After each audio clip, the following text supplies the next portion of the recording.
I didn't give him money. I didn't give him food. I gave him a language overnight. And it changed what people threw away. My name is Aria. This is the story of a recipe book. One thumbprint of turmeric on page 43, and 14 years that turned a kitchen into a movement.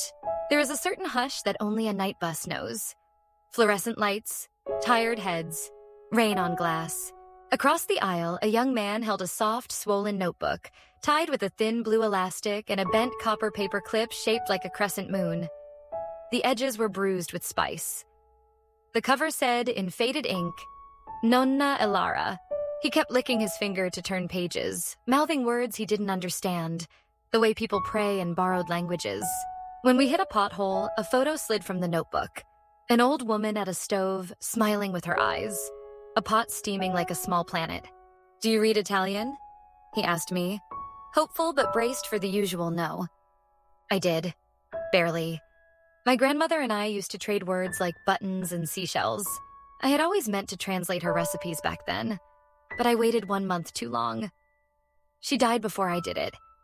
I kept the guilt like a stone in my pocket. "I can try," I said. He told me his name, Kai. The notebook was his grandmother's recipes. She'd cooked with scraps and magic. Kai wanted to submit them for a community project on food waste, but the deadline was tomorrow. He had no translation, no map through this forest of handwritten curls. We rode to the last stop. The city was a wet mirror. He handed me the notebook as if it were a living bird. "Just keep the elastic," he murmured. "It falls apart." He didn't ask for my number. He didn't make me promise, but I heard a promise anyway. I walked home with the notebook under my coat, the copper clip warm against my palm, the blue elastic biting my wrist like a bracelet I hadn't earned. I brewed tea. I opened page 43. Zuppa d'ombra, shadow soup, a broth built from peels and stems and the dark ends of onions. Right at the corner, a thumbprint of turmeric. Yellow, sunbright, pressed like a seal. I translated. And translated. And translated. I missed my freelance deadline that night. I lost a contract I needed. I watched my email fill with warnings. My chest felt like a drawer jammed full of papers I couldn't organize. But my hands kept moving. I wrote not just words, but the why behind them. Nonna Elara wrote notes like, "Save the carrot tops for tomorrow's pesto," and "If it's bitter, sing louder."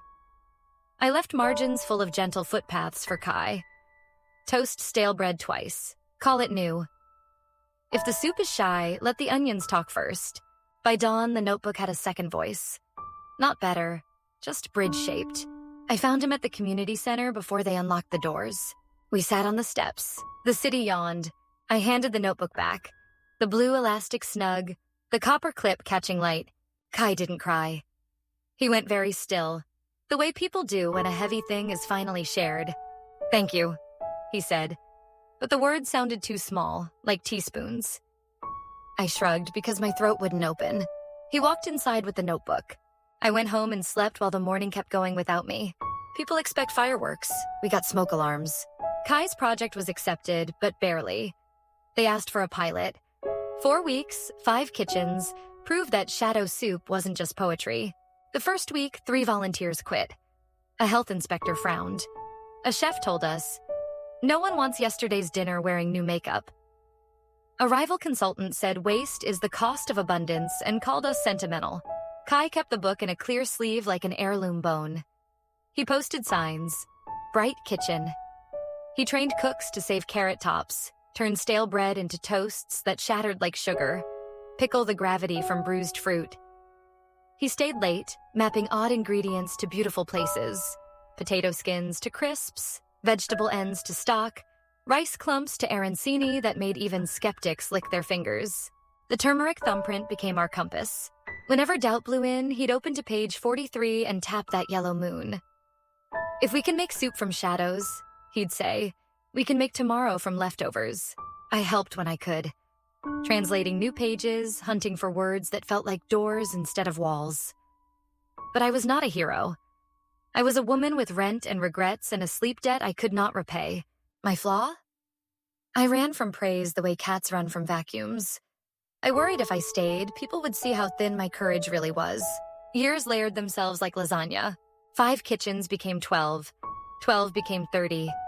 A school district signed on, then a hospital, then a monastery that had always hated waste but loved silence more. Still, we failed a lot. We burned vats of hope. We tried a leftover festival that rained out. A grant fell through. We tried to measure impact and discovered we were counting the wrong thing. We tried to scale and realized we didn't even agree on what scaling meant. On the worst day, the notebook vanished. A pipe burst in the community kitchen. Water ran like a rumor. We saved people first, then pots, then papers. Too late. The shelf with Nana's book slumped into a gray drink. We found the blue elastic floating like a thin horizon. The copper clip lay in a puddle, tarnished green. The pages were pulp. The turmeric thumbprint bled into a halo that made everyone look away. Kai did not speak for a long time. That night, he sat alone in the cold kitchen and stared at a blank wall. The room smelled like damp flour. He reached for the copper clip and pressed it in his palm until it left a crescent on his skin. I watched from the doorway, useless as a lamp with a broken cord. Maybe it was all inside her hands, he whispered. Maybe the book was the last of it. He looked at me then. Really looked. Aria, if you hadn't... Back then. He didn't finish. The sentence landed anyway. I went home and found my scans. The ones I had made the first night. Just in case.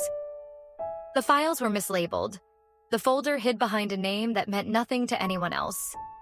Shadow Soup Draft 3. There it was, every page. And at the bottom of page 43, in my own sleepy margin notes, I had doodled a little sun. It looked like a child's drawing, honest and clumsy. I printed the pages, spiral bound them, pressed the copper clip on top like a crown. When I handed the book to Kai, he turned every page as if testing a bridge in the rain.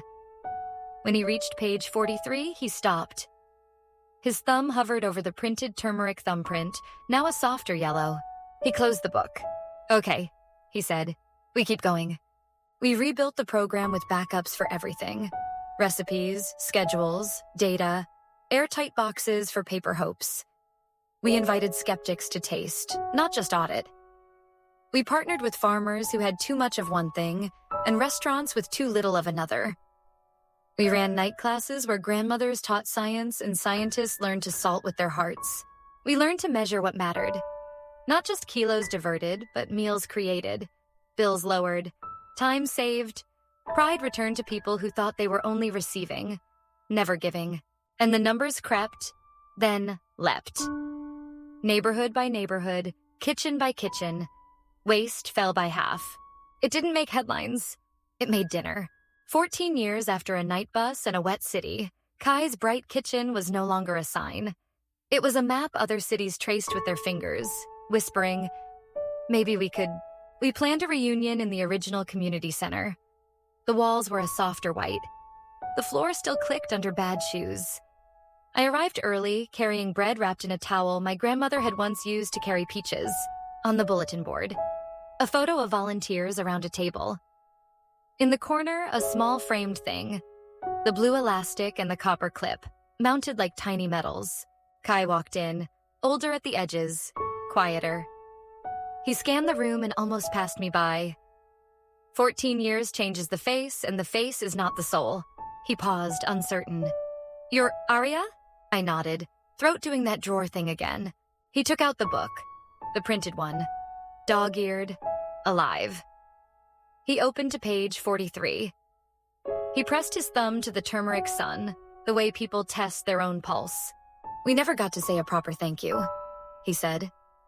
I moved. I changed numbers.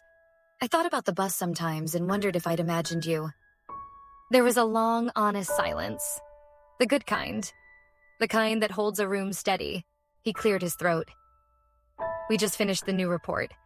In our district, across every site, we're down 52% in edible waste. The kitchens run cooler. The bins don't sigh as much. People eat what they buy and celebrate what they save. Kids think peels are possibilities. It's different now. He looked away into the steam of a pot someone had just lifted. A cloud rising like a curtain. He didn't preach. He didn't perform. He just placed the book on the table, opened to the page with the turmeric thumbprint, and slid the copper clip beside it, green and honest. From the hallway, a chorus of voices swelled. The Thursday class arriving, laughter against the clink of jars. Someone hummed a tune I knew from childhood, a lullaby about boats returning with more than they left with. I reached out and touched the margin where my doodled sun still looked a little foolish. We stood there, not saying the lesson aloud. Steam rose. Light and shadow braided in the air. And in the center of the table, page 43 glowed like a small dawn that did not need words. Sometimes the kindest gift is translation. Not of language to language, but of fear into instructions, waste into recipes, loneliness into a table with more chairs. I didn't give him money. I didn't give him food. I gave him a way to hear his grandmother again. And 14 years later, an entire city listened.